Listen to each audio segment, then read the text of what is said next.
की जय। श्री गणेशाय नमः।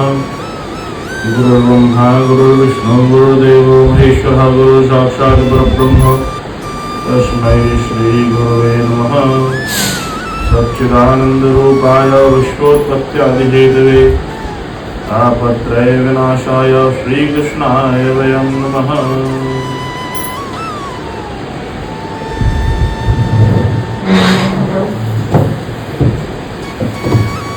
अखण्डमण्डलाकारं व्याप्तं येन चराचरं तत्पदं दर्शितं येन तस्मै श्रीगुरुवे नमः।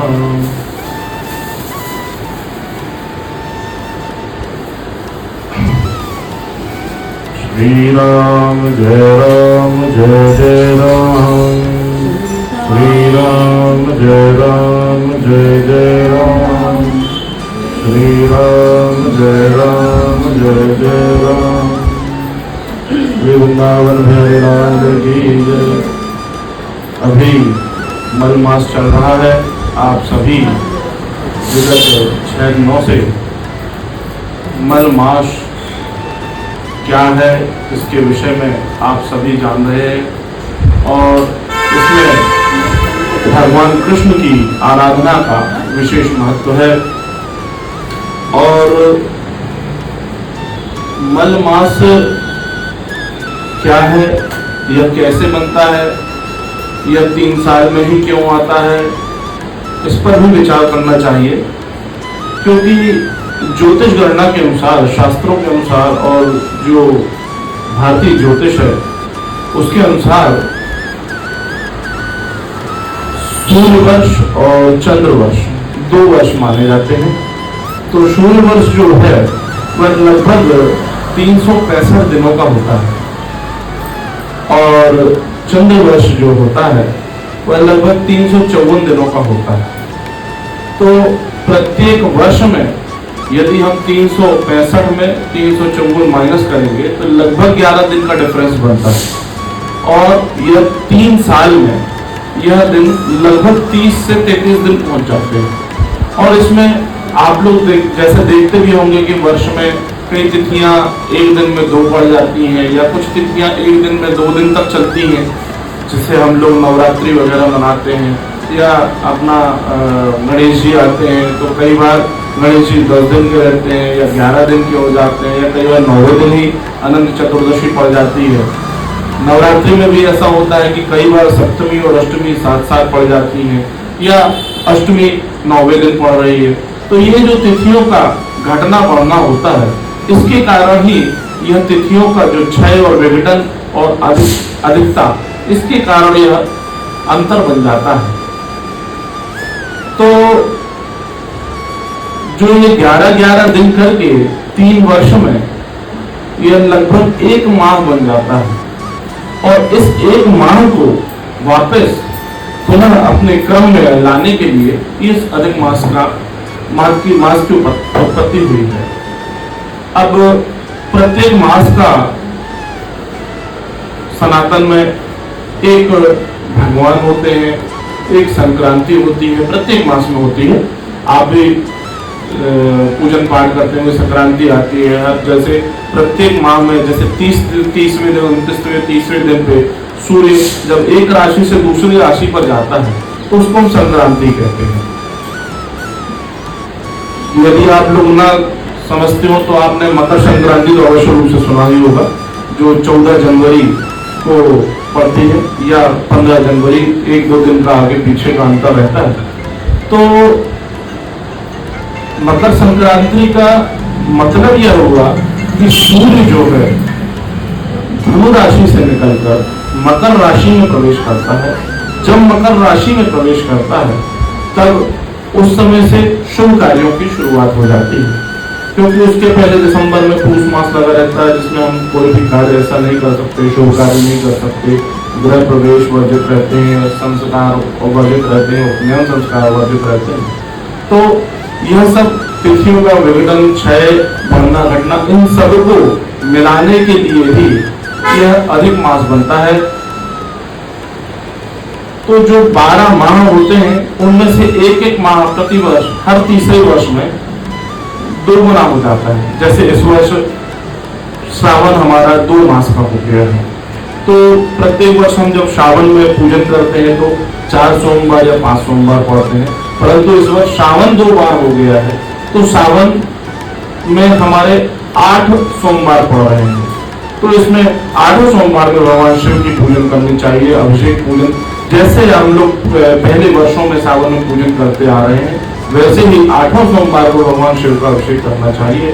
और जब यह अधिक मास बना तो उसने जब देखा कि प्रत्येक मास में सभी के कोई न कोई देवी देवता है, किसी का पूजन होता है, प्रत्येक मास में कोई संक्रांति होती है, परंतु इस अधिक मास के पास कुछ भी नहीं था और बहुत दुखित हुआ। बाकी मासों ने भी उसको बहुत धिक्कारा कि तुम अधिक मास हो, तुम्हारे ना कोई देवता है, ना पूजनीय, तुम्हारे अंदर कोई कार्य हो सकते हैं, कोई शोभनीय कार्य नहीं हो सकते, तुम्हें निर्माल्य समझा जाएगा। जैसे कि हम लोग पूजन करने के बाद जो हमारे माला होते हैं उनको हम अलग कर देते हैं, भगवान को फिर पुनः नई माला पहनाते हैं और निर्माल्य को फिर हम लोग विसर्जित कर देते हैं। इस तरीके से उस अधिक मास का जो बाकी मासों ने बहुत तिरस्कार किया, वो बहुत दुखी हुआ। वह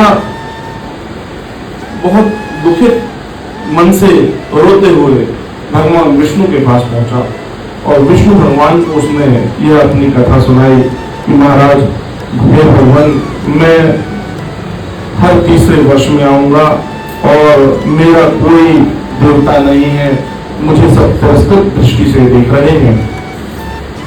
तब भगवान विष्णु उनको गोलोक ले गए। गोलोक जहाँ पर भगवान विष्णु उसका दुख सुना, उसके मन की शंकाएं सुनी, तब भगवान कृष्ण ने कहा कि तुम दुखित मत हो और तुम्हारे अंदर जो भी पीड़ा है मैं उसे दूर अवश्य करूंगा। और भगवान कृष्ण ने जब अधिक मास को देखा तो सबसे पहली पीड़ा उसकी यह रही कि उसका कोई भी इस मास का कोई देवता नहीं था। तो उन्होंने अपने आप को ही उस मास का देवता बनाया और उनका जो सर्वोत्तम नाम है पुरुषोत्तम, उस मास का नाम भी नहीं था, उसको मल मास बोला जाता था। तो उस मल मास का नाम हटाकर उन्होंने उसको पुरुषोत्तम मास कर दिया।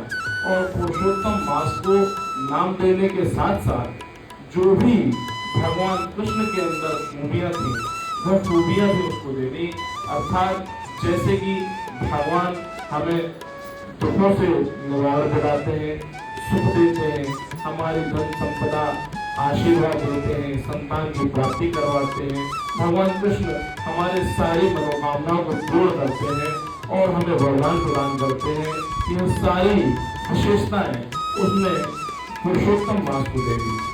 तो पुरुषोत्तम मास में पूजन करने का विशेष महत्व है और भगवान कृष्ण ने यह भी आशीर्वाद दिया कि अधिक मास में जो भी जप, तप, धर्म, अनुष्ठान, यज्ञ इत्यादि भगवान की पूजन की जो भी व्यक्ति करता है उसको 1000 गुना फल प्राप्त होगा। इस तरह से भगवान कृष्ण ने पुरुषोत्तम मास को यह आशीर्वाद दिया। उसके बाद भगवान विष्णु भी बहुत प्रसन्न हो गए जो अधिक मास को लेकर गोलोक गए थे। और आज इसी क्रम में हमारे 7वें दिन का कथा प्रारंभ करता हूँ। तो अभी तक आप लोग जो भी सुना, उसके बाद 7वें अध्याय में सूत जी ने कहा अपने जो ऋषियों को यह पुरुषोत्तम मास की कथा सुना रहे थे, तब सूत जी बोले कि हे तपस्वियों, आप लोगों ने जो प्रश्न किया है वही प्रश्न नारद जी ने ऋषि प्रवर नारायण से कहा था और नारायण जी ने उनको उत्तर दिया था। वह सब हम आपको बतलाते हैं। श्री नारद जी बोले कि भगवान विष्णु ने अधिक मास की अपार कष्ट गाथा निवेदन करके मौन धारण कर दिया। तब बद्री भगवान श्री कृष्ण ने कहा कि आप इसे मुझे बतलाइए। श्री नारायण कहने लगे कि हे वत्स नारद, गोलोकनाथ श्री कृष्ण जी ने भगवान विष्णु से जो कहा वह अत्यंत वृत्त है, किंतु सद्भक्त सज्जन, आस्तिक, ढोंग रहे व्यक्ति से यह सब कह देना चाहिए। इसलिए इस गुप्त रहस्य को भी मैं आप सबको बतला रहा हूँ।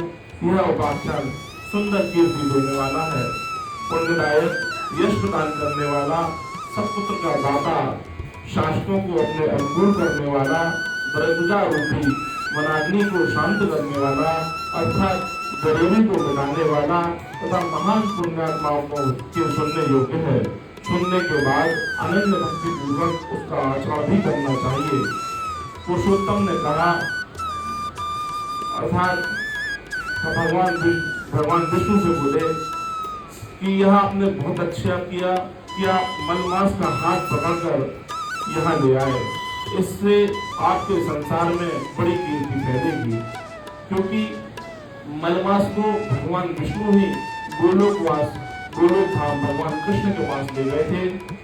तब भगवान कृष्ण बोले कि आपने यह मलमास को यहाँ जो लेकर आए हैं, हे विष्णुदेव, आपकी ही इससे संसार में कीर्ति फैलेगी। आपने जो इस जीव अर्थात अधिक मास को अंगीकार कर लिया है, तो मैं भी इसे अपना लेता हूँ। अतः अपने समान ही मैं इसे सर्वोपरि करूँगा।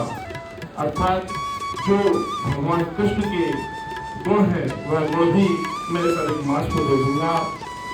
यह कीर्ति से, प्रभाव से, षड ऐश्वर्य के पराक्रम से, भक्तों को वर प्रदान करने से और भी जितने मेरे गुण हैं उसने उनसे जिस प्रकार मैं विश्व में पुरुषोत्तम नाम से विख्यात हूँ, उसी तरह यह मलमास भी भूतल पर अर्थात पृथ्वी लोक पर पुरुषोत्तम के नाम से प्रसिद्ध होगा। मुझ में जितने गुण हैं वे सब आज से मैंने इसे दे दिए। पुरुषोत्तम जो मेरा नाम लोक में और वेद में विख्यात है, हे जनार्दन,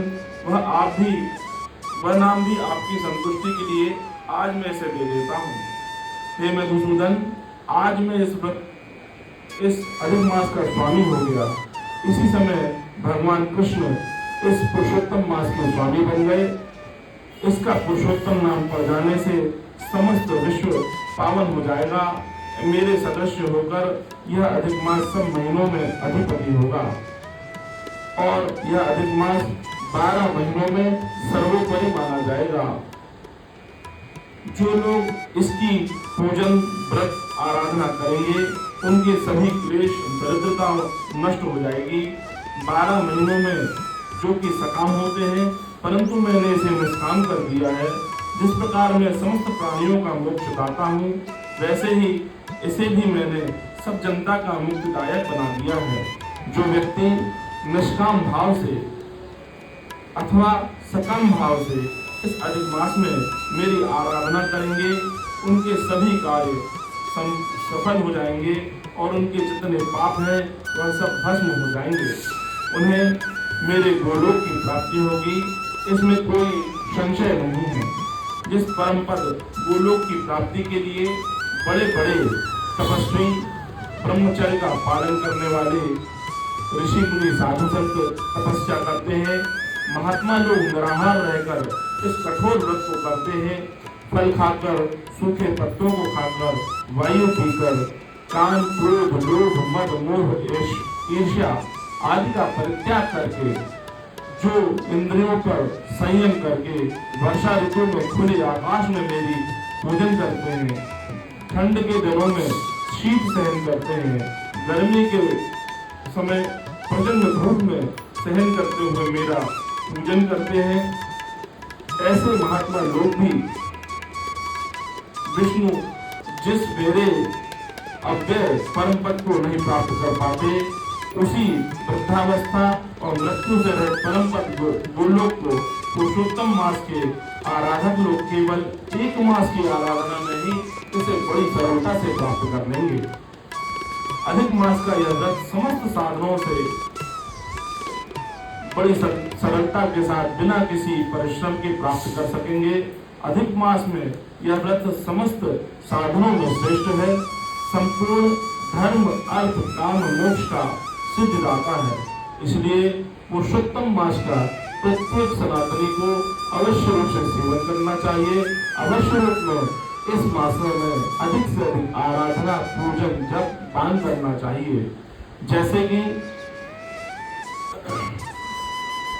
कोई खेत में किसान जब फसल जोतने के लिए जाता है, यदि भूमि सूखी हो या मिट्टी अच्छी ना हो, तब वह भूमि में कोई भी अनाज नहीं होता और उसके पहले उसमें वह जल डालता है, उसके अधिक से अधिक व्यवस्था करता है, उसमें नए उर्वरक डालता है और उस मिट्टी को उपजाऊ बनाता है। उसके बाद जब उसमें वह अनाज डालता है, तब एक अनाज का 10-10 गुना होकर अनाज निकलता है। जैसे गेहूं की बोनी करते हैं तो उसमें थोड़ी थोड़ी ही गेहूं हम डालते हैं, परंतु जब वह बोनी होती है तब वह अधिक मात्रा में होती है। इसी प्रकार जब अधिक मास में हम थोड़ा थोड़ा भी पूजन करेंगे, आराधना करेंगे, भक्ति से भगवान का पूजन आराधना करेंगे, वह करोड़ गुना होकर हमें उसका फल प्राप्त होता है। इसमें कोई संशय नहीं है। कुछ लोग चातुर्मास में यज्ञ आदि करके स्वर्गलोक को जाते हैं, किंतु वे लोग भी वहां भोगों को भोगकर पुनः धरती पर आ जाते हैं। जो व्यक्ति विधि विधान से आदर पूर्वक पुरुषोत्तम मास का व्रत करते हैं, वे अपने समस्त कुटुंब का उद्धार करके मुझ में विलीन हो जाते हैं। इसमें कोई संदेह नहीं है, क्योंकि जो भी जब आराधना करने के बाद परम पद को प्राप्त कर लेते हैं, स्वर्गलोक को प्राप्त कर लेते हैं, तो वह उनके जितने पुण्य हैं उनके अनुसार ही स्वर्गलोक में सुख भोगते हैं और पुनः उन्हें धरती पर वापस आना पड़ता है। परंतु पुरुषोत्तम मास में जो भी मनसा वाचा कर्मणा के द्वारा भगवान की आराधना करता है, वह मुक्त हो जाता है, उसका पृथ्वी पर पुनर्जन्म नहीं होता है। ऐसा भगवान कृष्ण की घोषणा है।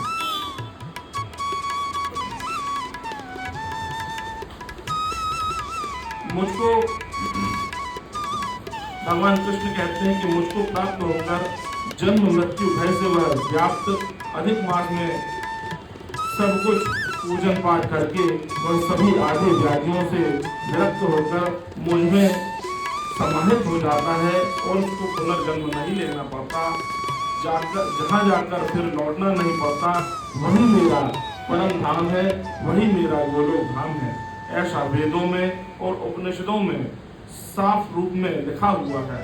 यह असत्य कैसे हो सकता है? यह अधिक मास और इसकी अधिपति मैं हूँ। मैंने ही इसे प्रतिष्ठा प्रदान की है और अपने पुरुषोत्तम नाम को भी मैंने इसे ही दिया है।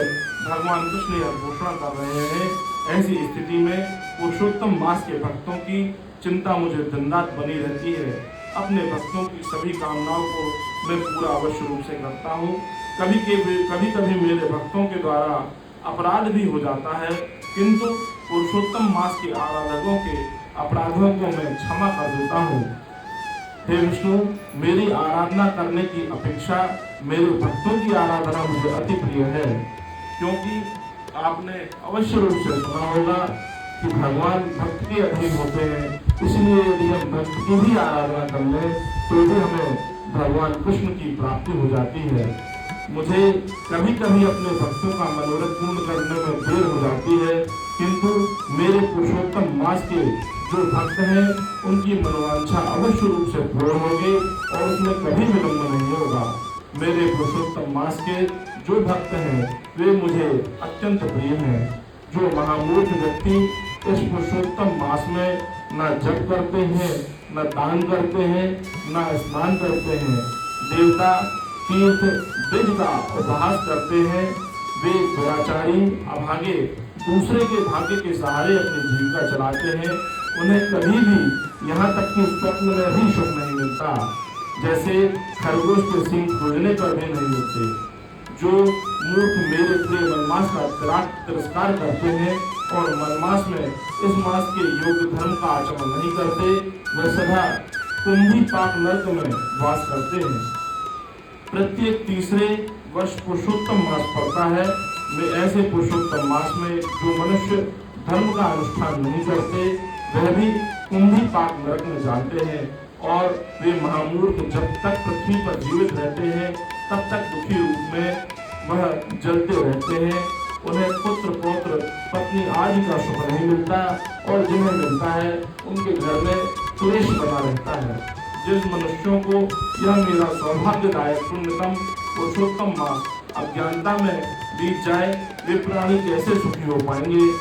जो सुहागिन नारियां पुत्र सुख और अपने सौभाग्य की कामना से पुरुषोत्तम मास में स्नान दान पूजन पाठ करेंगी, उन्हें सौभाग्य संपत्ति विविध सुख पुत्र आदि की प्राप्ति होती रहेगी। जिन नारियों को यह मेरे नाम वाला पुरुषोत्तम मास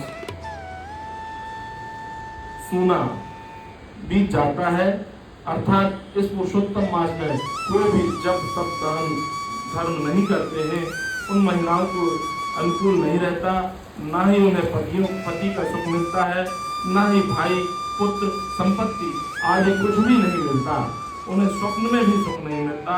इसलिए सबका कर्तव्य है कि शुद्ध अंतःकरण से भगवान का पूजन जप आदि करें, विशेषतया अपनी शक्ति के अनुसार दान दें। जो व्यक्ति पुरुषोत्तम मास में श्रद्धा भक्ति के साथ पूजन करते हैं, वे धन पुत्र आदि का विविध सुखों का भोग करके अंत समय में गोलोक वास को जाते हैं। मेरे आदेशानुसार सब लोग मेरे अधिक मास की पूजन करेंगे। मैंने इसे सब मासों में श्रेष्ठ बनाया है, इसलिए आप अधिक मास की चिंता छोड़कर इस अतुलनीय पुरुषोत्तम मास को लेकर वैकुंठ में जाइए।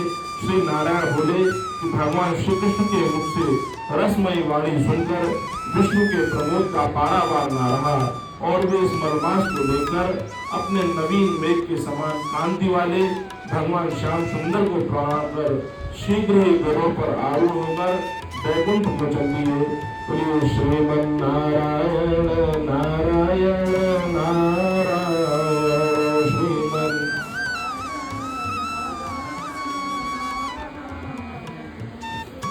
इस तरह आज का यह सप्तम दिवस की कथा पूर्ण होती है, और आगे भी प्रतिदिन इस मलमास की कथा का आप वाचन सुनेंगे।